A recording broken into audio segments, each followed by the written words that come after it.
Sopra sobre a igreja, traz avivamento sobre nós.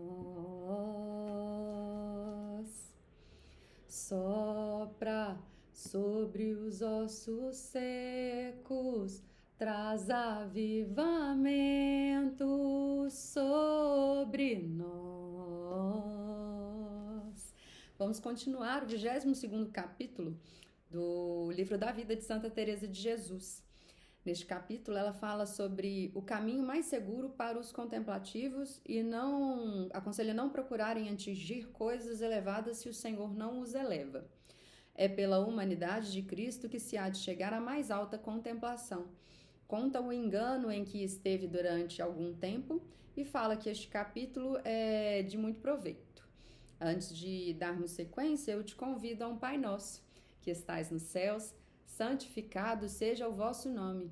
Venha a nós o vosso reino, seja feita a vossa vontade, assim na terra como no céu. O pão nosso de cada dia nos dai hoje, perdoai as nossas ofensas, assim como nós perdoamos a quem nos tem ofendido. Não nos deixeis cair em tentação, mas livrai-nos do mal. Amém. Ave Maria, cheia de graça, o Senhor é convosco. Bendita sois vós entre as mulheres, bendito é o fruto do vosso ventre, Jesus. Santa Maria, Mãe de Deus, roga a Deus por nós, pecadores, agora e na hora da nossa morte. Amém. Glória ao Pai, ao Filho e ao Espírito Santo, assim como era no princípio, agora e sempre, e por todos os séculos dos séculos. Amém. E aí ela continua. Quero dizer uma coisa importante ao meu ver. Se vossa mercê aprovar, servirá talvez como lição até necessária. Dizem alguns tratados de oração que a alma por si mesma é incapaz de chegar ao estado de contemplação, por ser este inteiramente sobrenatural e obra do Senhor. Contudo, dizem eles, poderá fazer alguma coisa de sua parte, desprendendo o espírito de todo o criado e sobreelevando-o com humildade, depois de haver trilhado por muitos anos a vida purgativa e aproveitado a iluminativa. Não sei bem por que razão dizem iluminativa, julgo ser o caminho dos que vão progredindo.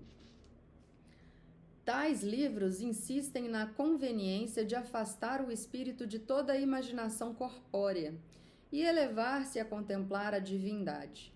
Para os que já estão assim adiantados, ensinam que até a própria humanidade de Cristo embaraça e impede de subir a mais perfeita contemplação. Alegam a este propósito que o Cristo disse aos apóstolos quando da vinda do Espírito Santo, isto é, quando subiu aos céus, em João 16:7. A mim, me parece que se tivessem fé, crendo que o Senhor era Deus e homem, como tiveram depois da vinda deste Divino Espírito, a presença de Cristo não lhes serviria de impedimento. Cristo não disse o mesmo à Mãe de Deus, embora ela o amasse mais do que todos. Julgam tais autores que, sendo a contemplação toda espiritual, qualquer coisa corpórea a dificulta ou impede. O que há de procurar, dizem eles, é considerar que Deus está em toda parte e ver-se engolfado nele. Algumas vezes isto me parece correto, mas afastar-se totalmente de Cristo e colocar seu divino corpo no rol dessas misérias e de todo o criado, eis o que não posso tolerar. Praza sua majestade que me saiba explicar. Não os contradigo porque são teólogos e espirituais. Sabem o que dizem. Aliás, Deus leva as almas por muitos caminhos e veredas. O que agora pretendo dizer é como levou a minha e o perigo em que me vi querendo praticar o que lia. No demais, não me intrometo. Quem chegou a ter união e não passou adiante, isto é, arroubamentos, visões, outras graças que Deus faz às almas, considerará muito boa a referida doutrina como eu julgava. Mas, se tivesse ficado nesta persuasão, creio que nunca teria atingido o grau em que me encontro agora. A meu ver, há engano aqui. Bem pode ser que seja eu a enganada, mas direi o que me aconteceu. Não possuo diretor. Costumava ler tais livros e imaginava ir aos poucos entendendo alguma coisa. Depois verifiquei que, se o Senhor não me houvesse instruído, pouco teria aprendido com os livros. Nada entendia até que Sua Majestade me fez compreender por experiência. Nem mesmo sabia o que estava fazendo. No princípio, quando comecei a ter oração sobrenatural, isto é, de quietude, esforçava-me por desviar o espírito de toda coisa material, embora não me atrevesse a elevar a alma. É que, sendo sempre tão ruim, achava que era ousadia de minha parte. Tinha, porém, o sentimento da presença de Deus, o que era verdade, e procurava estar recolhida com Ele. É oração saborosa quando Deus ajuda e grande a felicidade que proporciona. Com tais proveitos e gostos, já não havia que me fizesse retornar à santa humanidade. Parecia-me, de fato, um obstáculo à contemplação. Ó Senhor de minha alma e bem meu, Jesus Cristo crucificado, desta minha ilusão não me recordo sequer uma vez que não tenha imenso pesar. Creio ter feito uma grande traição, e ainda que por ignorância. Durante toda a minha vida, sempre fui muito devota de Cristo. Isto de que falei, agora ocorreu só nos últimos tempos, antes de que o Senhor me concedesse a graça de visões e arrombamentos. Foi pouco o tempo em que permaneci neste desacerto. Logo voltei ao meu costume de alegrar-me com o nosso Senhor, especialmente quando comungava. Quisera ter continuamente diante dos olhos seu retrato, sua imagem, já que não podia trazer tão gravado na alma como eu desejava. Será possível, Senhor meu, que mesmo só por uma hora eu me tenha detido no pensamento de que me haveis de servir de empecilho para maior bem? Donde me vieram todos os bens, senão o de vós? Nem quero imaginar que tenha sido culpada. Isto me causa uma tristeza enorme. Certamente foi ignorância, e assim, por vossa bondade, quisestes me remediá-la, enviando alguém que me tirasse de semelhante erro.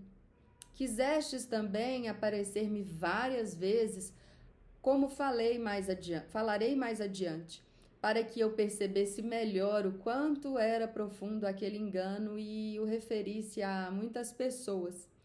É o que tenho feito e agora repito aqui.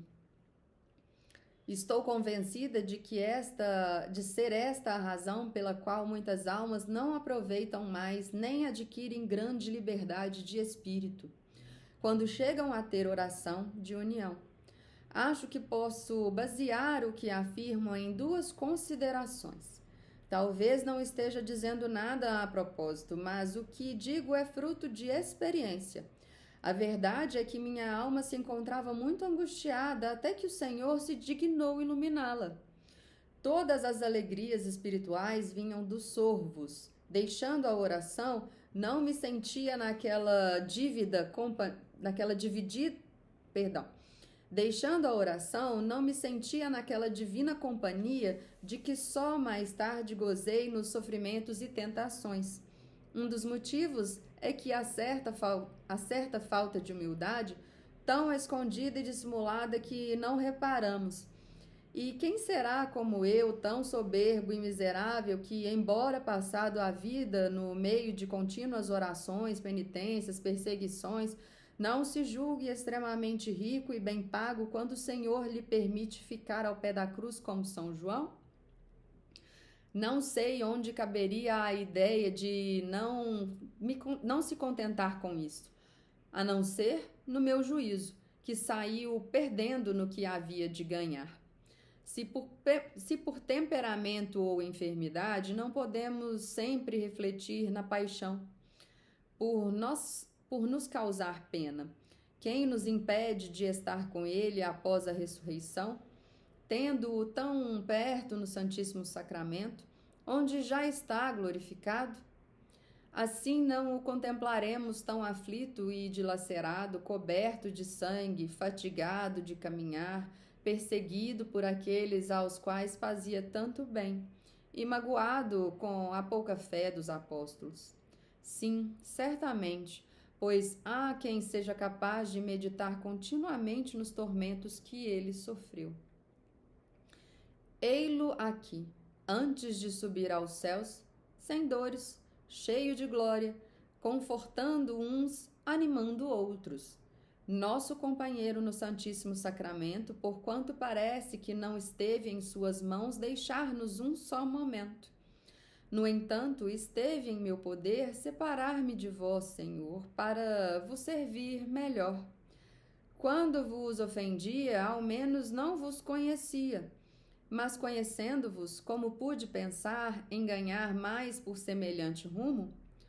Que má direção tomava, Senhor, e desviando-se, não me fizesseis regressar ao verdadeiro caminho. Vendo-vos junto a mim, logo vi todos os bens.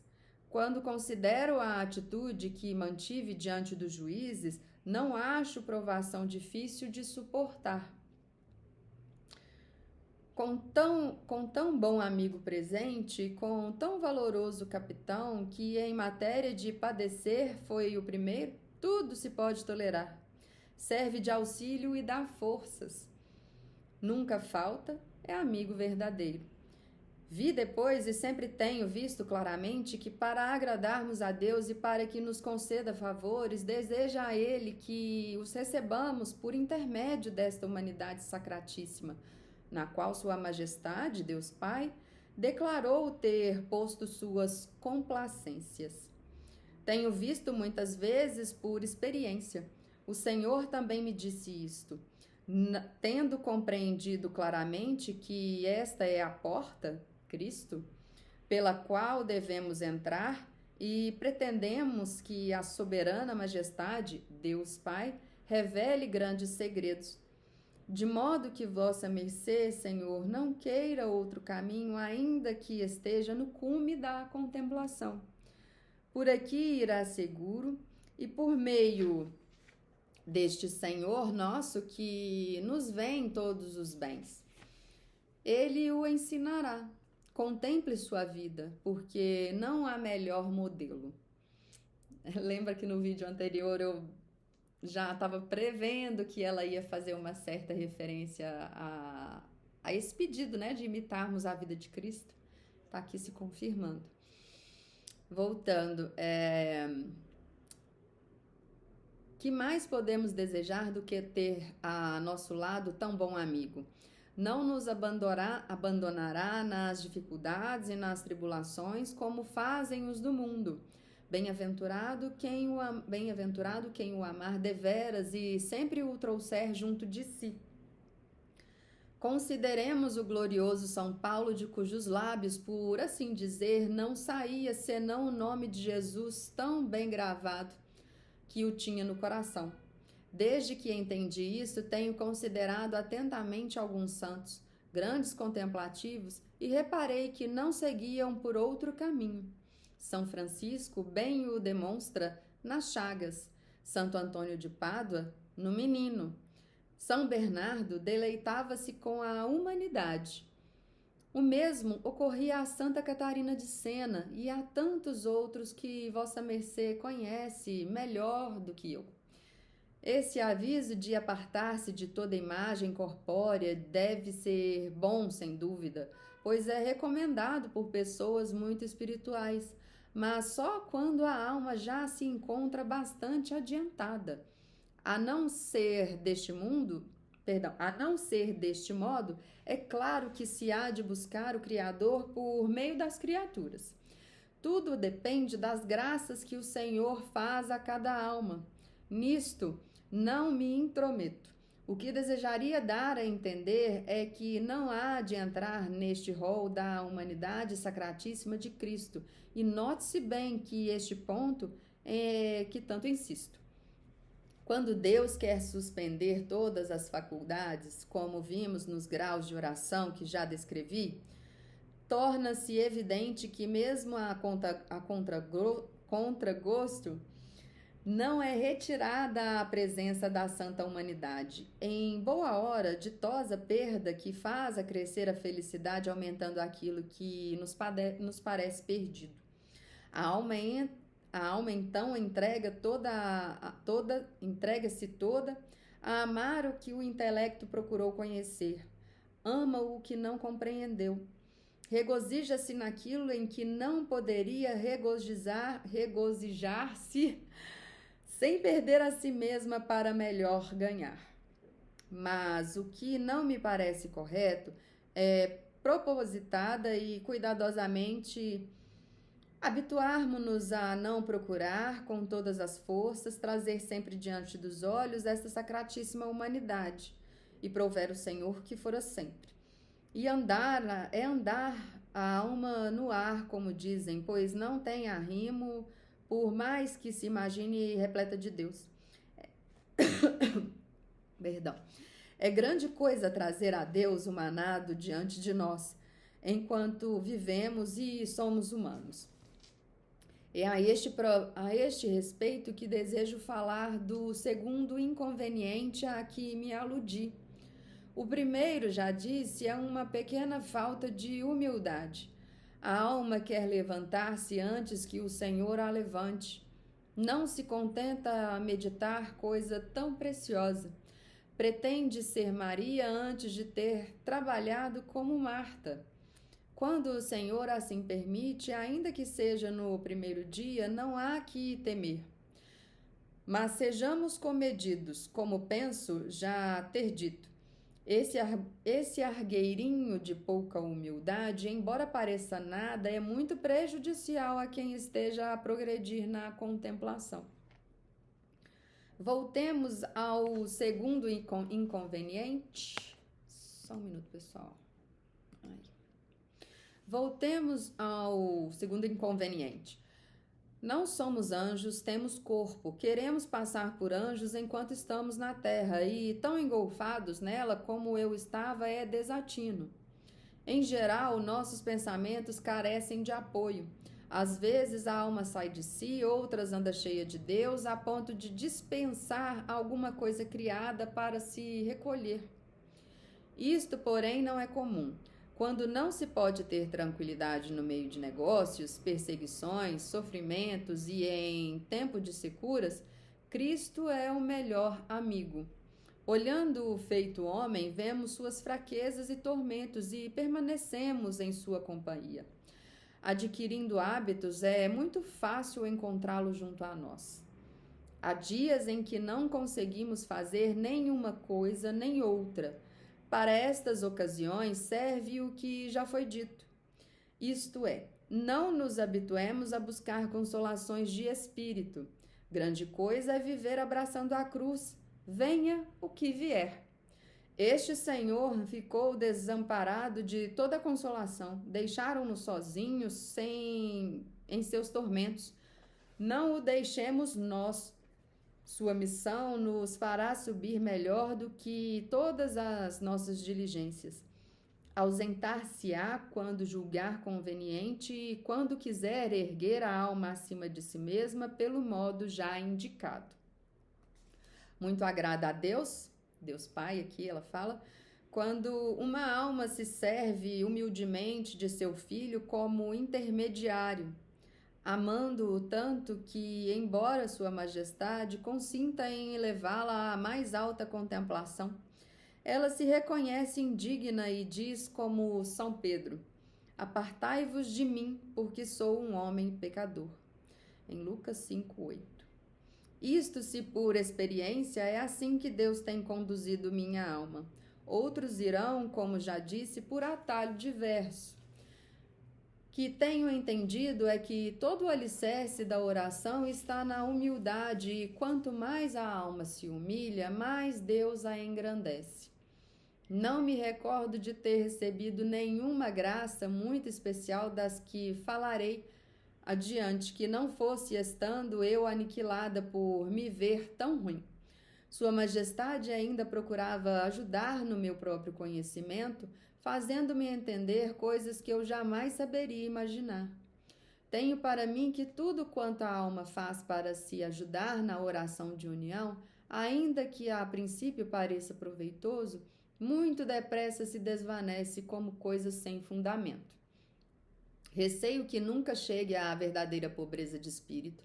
Esta consiste em não buscar satisfação e conforto na oração, pois já renunciou os da terra, mas em achar consolo nas angústias por amor daquele que sempre viveu em tormentos e ter paz no meio das provocações e securas. Ainda que experimente alguma aflição, não convém que a alma se inquiete ou perturbe, como determinadas pessoas que julgam tudo perdido se não estão sempre trabalhando com o intelecto e sentindo fervor, como se pudessem merecer tão grande bem com seu trabalho. Não digo que deixem de procurá-lo, nem de estar com reverência na presença de Deus. Porém, que não se mantêm caso não tenham sequer um bom pensamento, como já afirmei. Somos servos inúteis. Que podemos fazer? O Senhor deseja que reconheçamos esta verdade e andemos como jumentinhos para trazer água por meio da nora de que falei. É certo que mesmo com os olhos vendados e sem entender o que fazem, tiram eles água em maior quantidade, que o jardineiro, com toda a sua diligência... É certo que mesmo com os olhos vendados e sem entender o que fazem, tiram eles água em maior quantidade, que o jardineiro com toda a sua diligência. Havemos de andar com liberdade neste caminho, adornados às mãos de Deus. Se Sua Majestade quiser elevar-nos à categoria de seus camareiros e confidentes de seus segredos, vamos de boa vontade. Se não, sirvamos em ofícios baixos e não tomemos assento no melhor lugar. Deus cuida de tudo, melhor do que nós, e sabe que é bom para cada um. De que serve querer governar-se a si quem já entregou toda a sua vontade a Deus? A meu parecer, não se pode tolerar essa atitude neste grau de união. Ainda menos do que no primeiro estágio da oração, prejudica muito mais, por tratar-se de bens sobrenaturais. Se alguém tiver má voz, não a modificará, por muito que se esforce para cantar. Mas se Deus lhe quiser conceder este favor, só terá que recebê-lo sem esforço de sua parte. Recorramos, pois, à súplica, pedindo sempre ao Senhor que nos dê suas graças, como espírito submisso, mas confiando na grandeza de Deus. E visto ser permitido à alma ficar aos pés de Cristo, procure não sair daí, seja qual for a sua condição. Imite Madalena, e quando estiver forte, o Senhor a conduzirá pelo deserto. Em suma, Vossa Mercê tenha por certo que lhe digo até encontrar que possua mais experiência do que eu e saiba melhor. Se forem pessoas que apenas começam a buscar sua felicidade em Deus, não lhe dê crédito. Geralmente julgam aproveitar e desfrutar mais ajudando-se a si mesmas. Quando Deus quer, como Ele se revela a nós, sem estas ajudas insignificantes. Por mais que façamos, Ele arrebata o espírito como um gigante levanta uma palha. E não há quem resista. Como é possível crer que Ele espere que o sapo voe por si mesmo?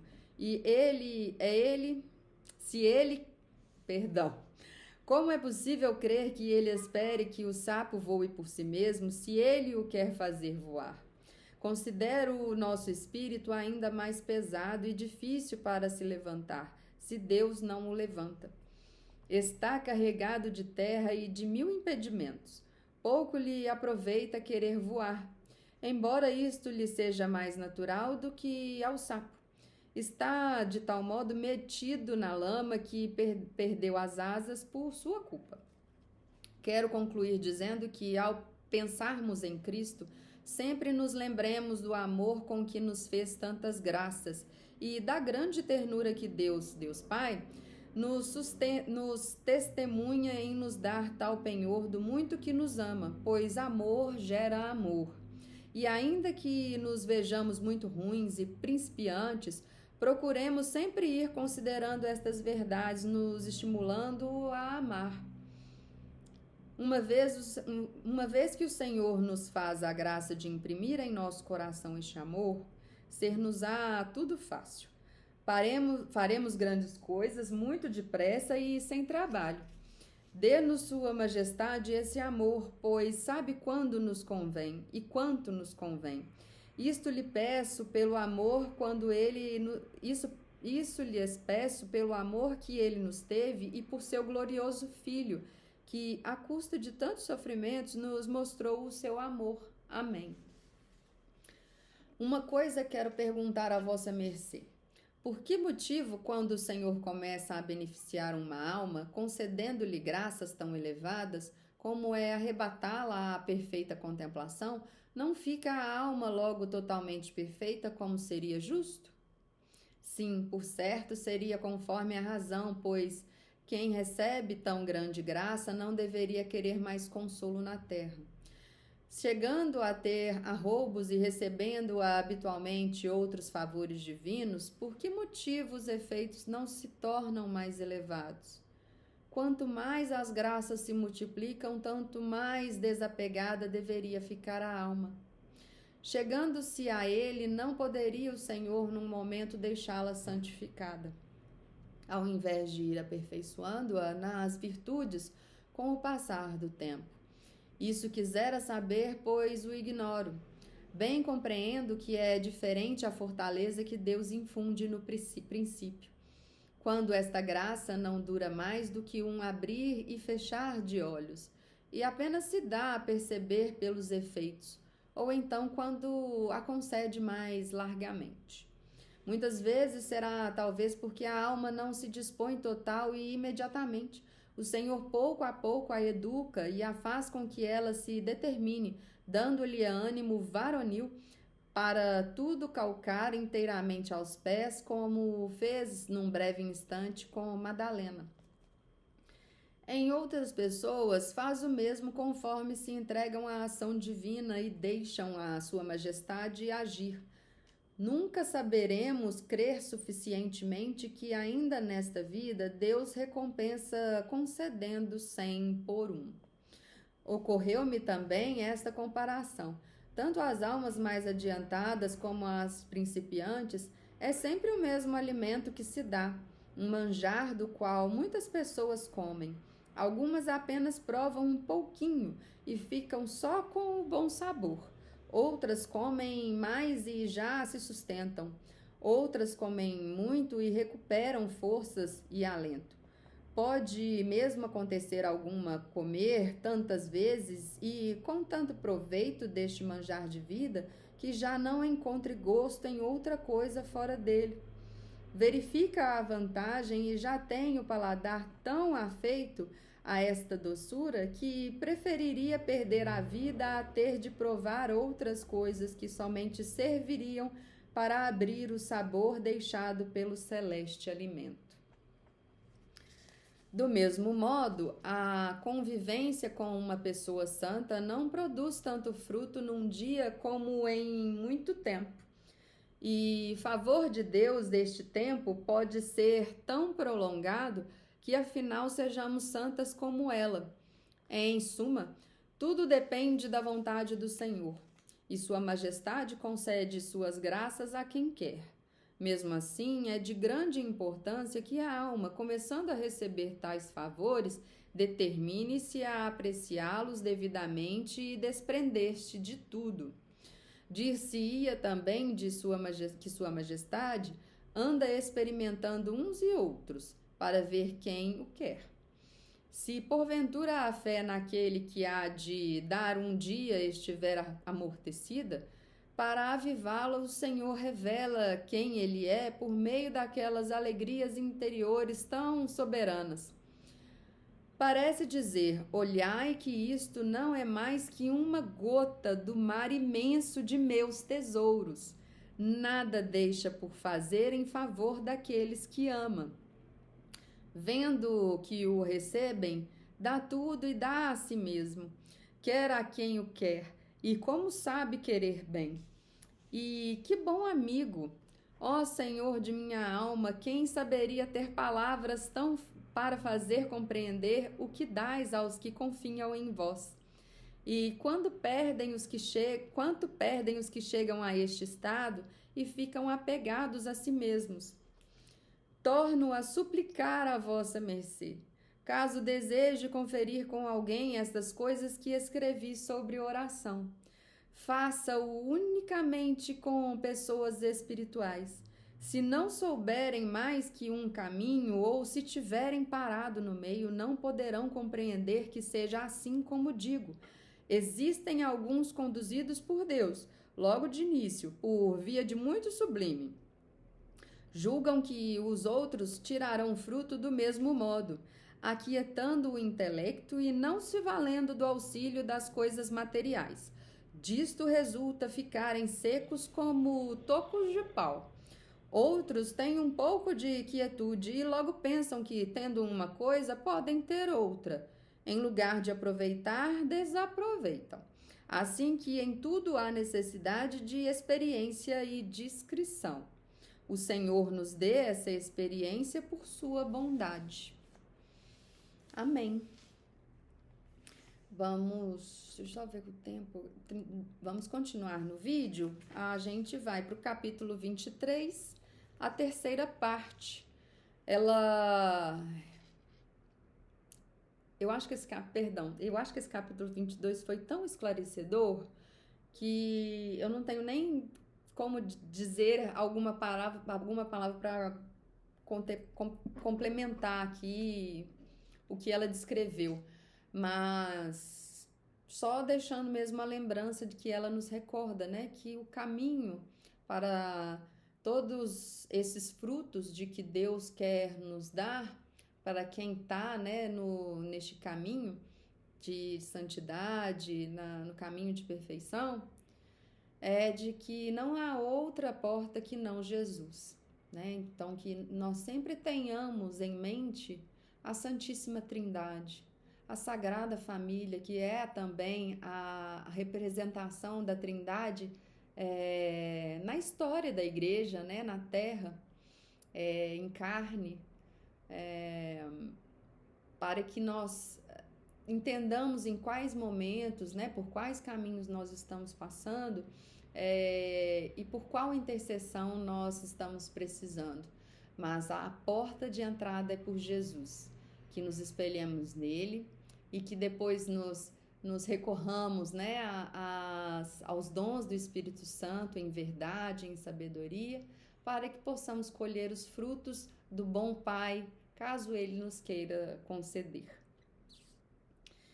Retoma no 23º capítulo a narração de sua vida. Diz quando começou a crescer na perfeição e por que meios. É proveitoso aos que dirigem as almas que têm oração, para saber como hão de agir no princípio. Proveito que lhe resultou de achar quem soubesse guiá-la. Quero agora tornar ao ponto de onde deixei a narração de minha vida. Creio que me desviei mais do que o necessário. Foi para que melhor se entenda o que depois aconteceu. Daqui por diante é outro livro, uma nova experiência. A que decorreu até aqui era minha.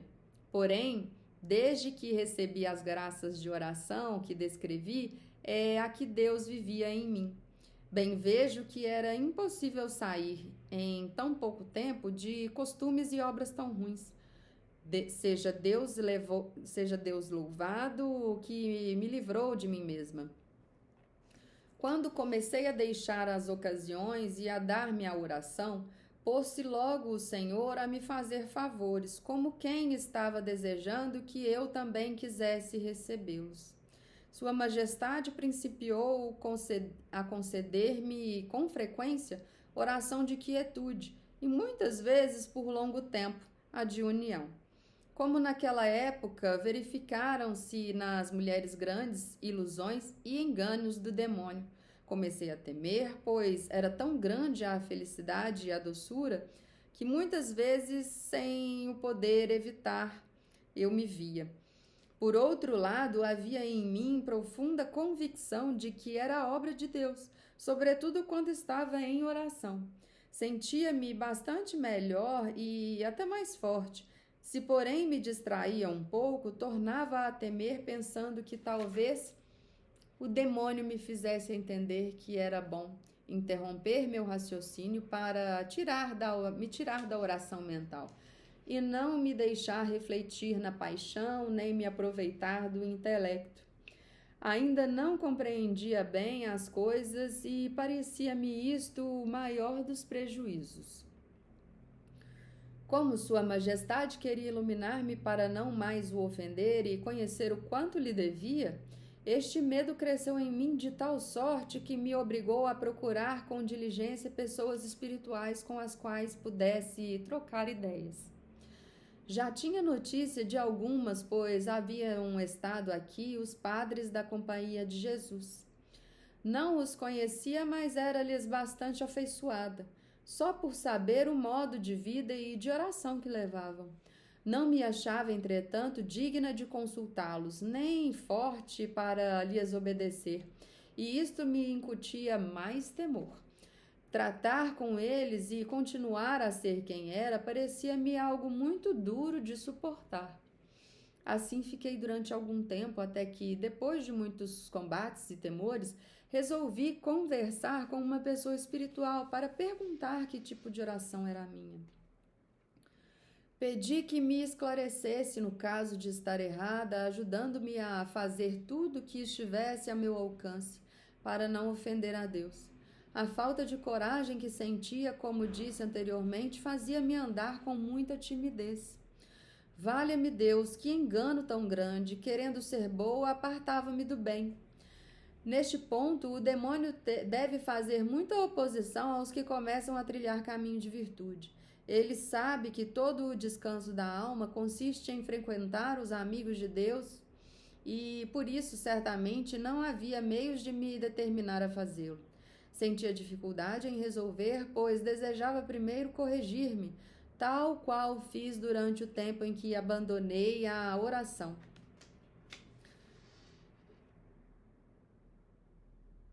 Provavelmente jamais conseguiria emendar-me, porque estava tão afeita às ninharias de mau costume, sempre lhe percebem a maldade. Precisava ser ajudada por alguém que me desse a mão para me levantar. Bendito seja o Senhor, afinal, sua mão, a primeira que se estendeu.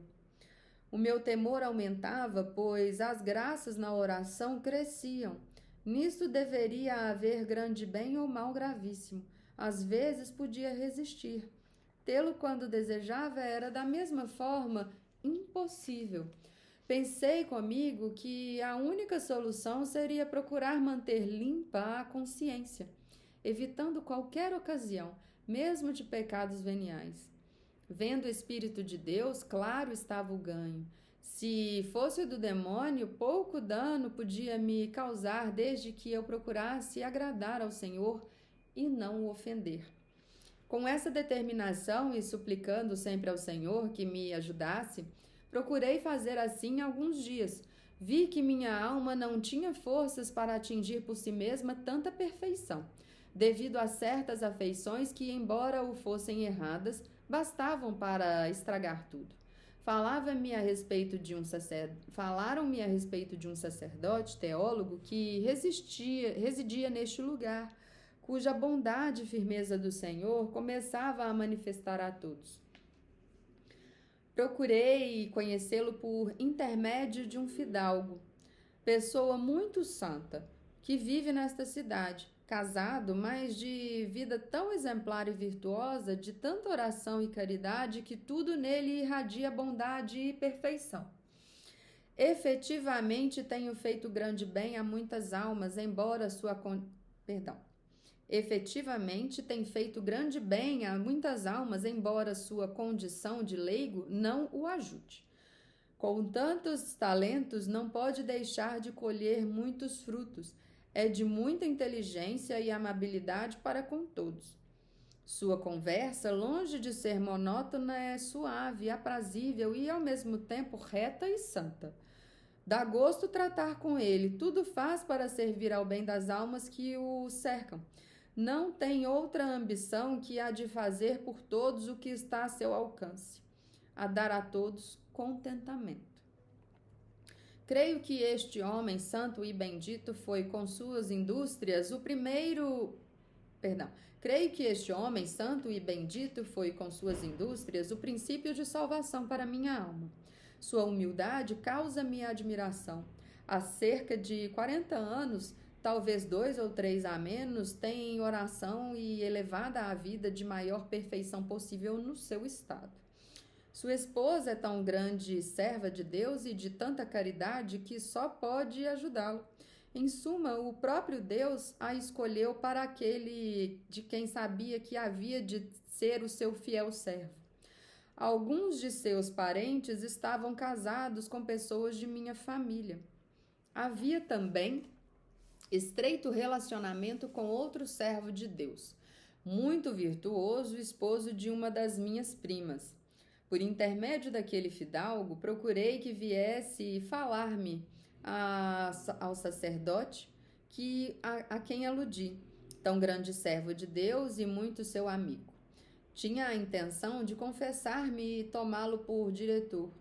Trouxe-o, pois, para que eu lhe falasse. Senti grande confusão vendo-me na presença do homem tão santo. Dei-lhe conta apenas de minha alma e oração, porque se recusou a ouvir-me em confissão, dizendo que era muito ocupado e, de fato, era. Começou com a santa resolução de levar-me como alma forte para que eu, de nenhum modo, ofendesse a Deus. E tinha razão de assim julgar pelo modo de oração que viu em mim. Quando percebi que estava determinado a fazer-me romper imediatamente com as ninharias de que falei e que não possuía forças para superá-las com tanta perfeição, afligi-me. Compreendi que ele tomava minhas dificuldades interiores como algo que deveria resolver de uma vez, e eu bem via que eram necessários cuidados muito maiores. Finalmente entendi que os meios por ele empregados não eram os que me haviam de salvar. Eram apropriados para almas de maior perfeição. Eu, embora estivesse adiantada nas graças de Deus, achava-me ainda no princípio, quanto às virtudes e à mortificação. Certamente, se não houvesse outra pessoa com quem tratar, creio que minha alma talvez nunca progredisse. Só a aflição que me causava saber que eu não cumpria nem podia cumprir o que me ordenava era suficiente para fazer perder a esperança e abandonar tudo. Fico maravilhada algumas vezes de ver que, tendo ele graça particular para conduzir a Deus os principiantes, o Senhor não foi servido de que entendesse minha alma, nem quisesse encarregar-se dela. Vejo que tudo foi para maior bem meu, pois assim pude conhecer e travar relações com gente tão santa como a da Companhia de Jesus. Desde então ajustei como aquele cavaleiro santo para que me viesse visitar de quando em quando. Ele mostrou sua grande humildade em querer entreter-se com pessoa tão ruim como eu. Começou a visitar-me, encorajando-me e dizendo que não pretendesse abandonar tudo de um dia para o outro. Pouco a pouco, Deus o realizaria. Contava-me ele que, durante anos, havia sido incapaz de se libertar das menores faltas leves. Ó humildade, que grande bem fazes aos que possuem e aos que deles se aproximam. Em benefício de minha alma, este santo, e creio que pode ser assim chamado, referia-me a aspectos de sua vida que, pela sua humildade, pareciam-lhe fraquezas, mas, considerando seu estado, não eram sequer imperfeições. Já no que diz respeito ao meu estado, tê-las era grande falta. Não digo isto sem algum propósito. Pareço alargar-me em pormenores, mas são tão importantes que só acreditará quem tiver experimentado. Esses detalhes são necessários para fazer bem à alma e ajudá-la a voar, mesmo sem asas, como dizem. Entendo-me também porque espero em Deus, vossa mercê, com proveito prestará auxílio a muitos. Digo-lhe que foi a toda minha salvação achar quem soubesse corrigir-me, tendo não só humildade e caridade para se manter a meu lado, senão paciência para aturar-me, ainda que eu de todo não me entendesse e não me emendasse. Ia com discrição, ensinando-me diversos modos de vencer o demônio, pouco a pouco. Comecei a ter-lhe grande afeto, e não havia em mim maior descanso do que os dias de sua visita, ainda que raros. Quando tardava, logo me afligia muito, parecendo-me que, por ser eu tão ruim, não o viesse mais. A minha alma sentiu-se melhorada desde que a sua primeira visita aqui esteve. Andava cheia de imperfeições e imperfeições tão grandes que talvez fossem pecados. Quando comecei a entender-me com ele, contei-lhe as graças que o Senhor me fazia a fim de esclarecê-lo. Disse-me que uma coisa não concordava com a outra. Aquelas graças eram próprias de pessoas muito adiantadas na perfeição e mortificadas. Por conseguinte, ele não podia deixar de temer muito. Em algumas coisas, julgava reconhecer a ação do meu espírito, embora não se pronunciasse definitivamente. Mandou-me refletir sobre minha oração, para depois lhe contar o que tivesse entendido. Nisto, eu sentia dificuldade, porque não sabia explicar nem muito nem pouco o que era a minha oração. A graça de entendê-la e saber defini-la só recentemente recebi de Deus. Como já andasse com medo, foi grande a minha aflição ouvindo-o falar assim. Derramei muitas lágrimas. Certamente desejava contentar a Deus e não podia persuadir-me de que fosse obra do demônio. Temia que, por meus grandes pecados, o Senhor me cegasse para não o entender. Consultando livros a fim de ver que conseguiria explicar minha forma de oração, encontrei um intitulado Subida do Monte. No trecho em que falava da união da alma com Deus, achei a descrição de todos os sinais que via em mim, principalmente aquela impossibilidade de pensar e de refletir. Era, com efeito, isto que eu mais notava. Não conseguir pensar em nada quando tinha aquela oração. Sublinhei as referidas passagens e dei o livro ao cavalheiro para que ele e o sacerdote santo e servo de Deus, de quem falei, o examinassem e me dissessem o que devia fazer. Conforme fosse o parecer de ambos, deixaria inteiramente a oração. Para que me meter em tais perigos? Já fazia aproximadamente 20 anos que a tinha, e não conseguiria sair com lucros. Ao contrário, somente com enganos do demônio. Melhor seria deixá-la. Também isso era muito duro para mim.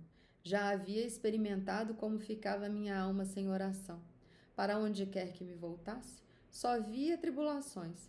Como quem cai num rio e de todos os lados vê maior perigo de se afogar.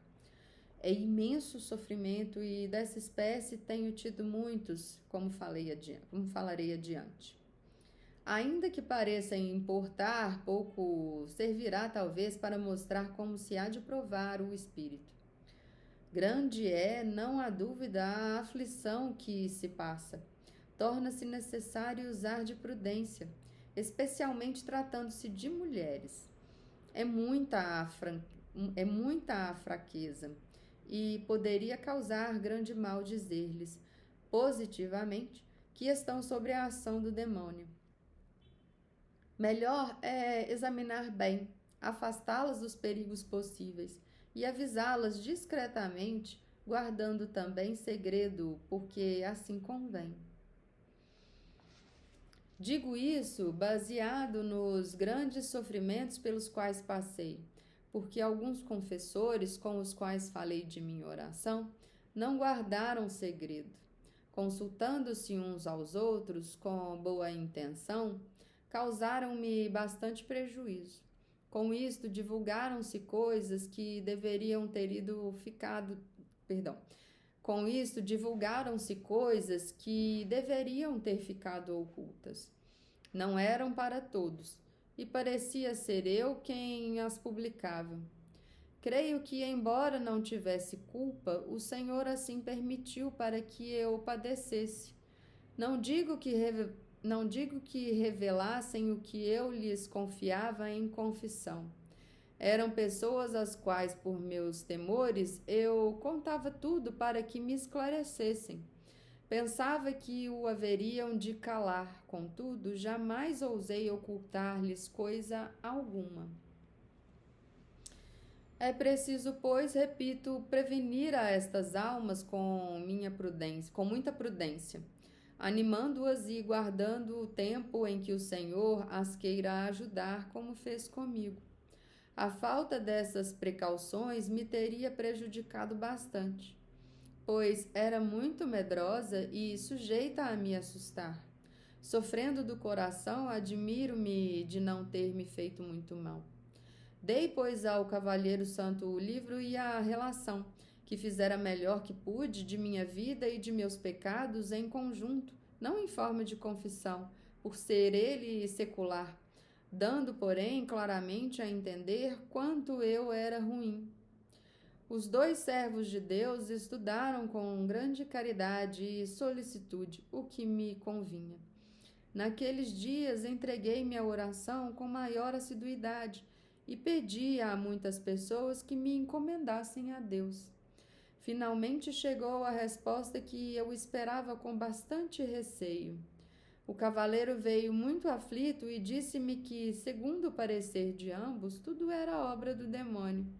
O que me convinha era tratar com algum padre de Companhia de Jesus, que viria se eu o chamasse alegando quanta necessidade.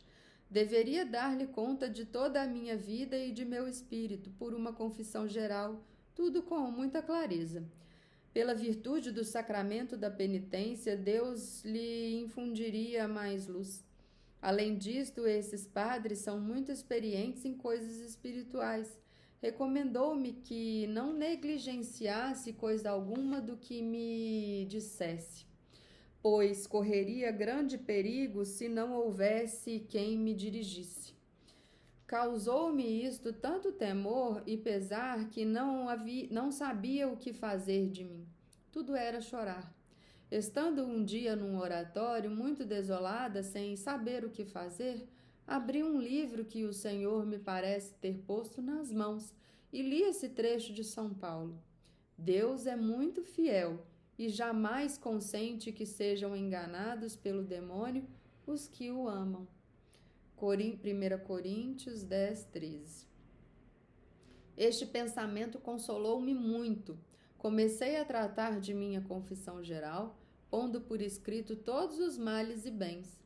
Fiz uma relação da minha vida o mais claramente que pude, sem nada omitir.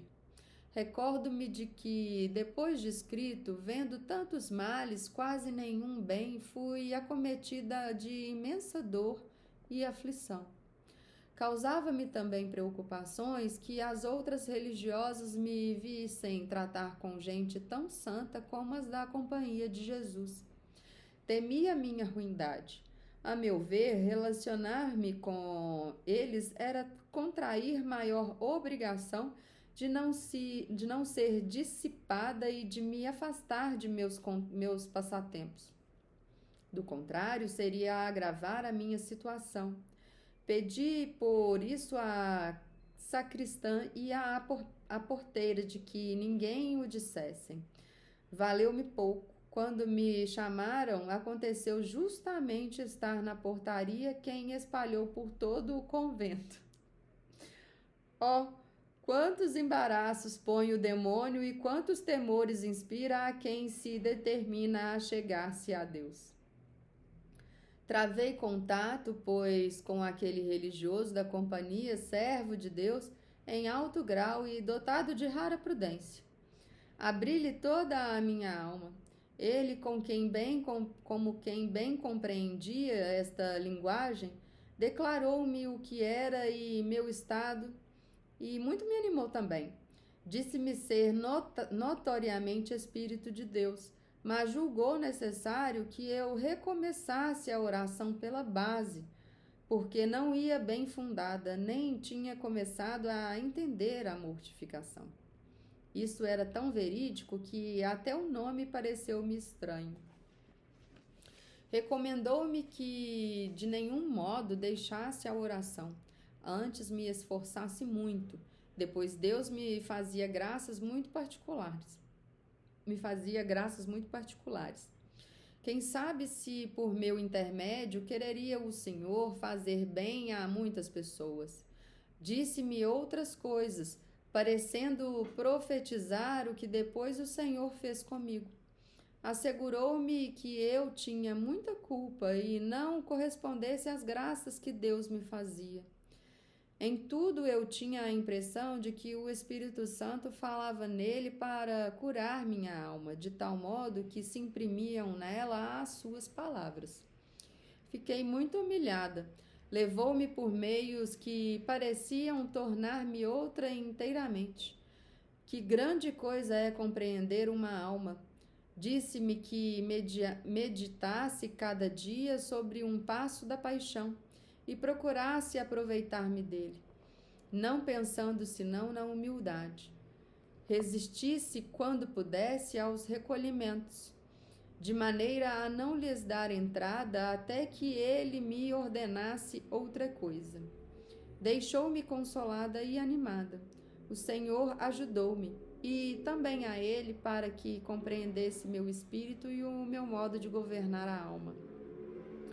Fiquei determinada a não me afastar em coisa alguma do que mandasse, e assim tenho feito até hoje.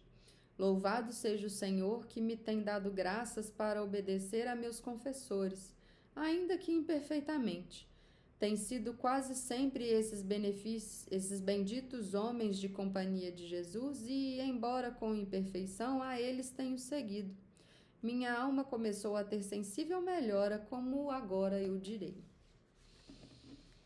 Realmente parece que a gente começa a adentrar aqui num outro livro, né? Como ela nos relatou no capítulo anterior. Ela mais determinada a não fazer tudo por si mesma e a seguir os conselhos, né, dos confessores, mesmo relatando a grande dificuldade que ela teve de achar um confessor, né, um diretor espiritual que a conduzisse, né, nas veredas corretas, né, na estrada justa de que ela conseguiria perseverar e permanecer. A gente continua no próximo vídeo. Eu espero que esse vídeo tenha servido de boa qualidade para você. E se você achar que deve ajudar alguém com essa história, compartilhe. Deixe seu comentário também, alguma melhora. Se quiser também deixar sugestão das nossas próximas leituras, a gente já está caminhando aqui para o final deste livro e eu devo seguir outra obra de outro santo. Se tiver algum de sua preferência, pode nos relatar aqui. Obrigada e até o próximo vídeo. Louvado seja nosso Senhor Jesus Cristo, para sempre seja louvado. Em nome do Pai, do Filho e do Espírito Santo. Amém.